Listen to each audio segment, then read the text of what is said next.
మహదేవపురం మండలం కుంట్లం గ్రామం వద్ద ఉన్న గోదావరి నది ఇంత చక్కటి నీటితోటి పోతున్నాయి. చాలా బాగుంది ఇక్కడ వ్యూ కూడా. పచ్చని సరే ఇసుక ఉన్నది. ఇసుక మేటల పక్కన ప్రశాంతంగా పోతున్న గోదావరి వివరించడానికి మాటలు చాలు, అంత చాలా బాగుంది.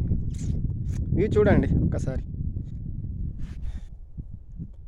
అది సిరోంచ బ్రిడ్జ్, మహారాష్ట్ర నుంచి వెళ్ళి చెన్నూరుకు పోయే బ్రిడ్జ్ అది. కానీ ఎంత చూపించినా గోదావరి అవుతుంది.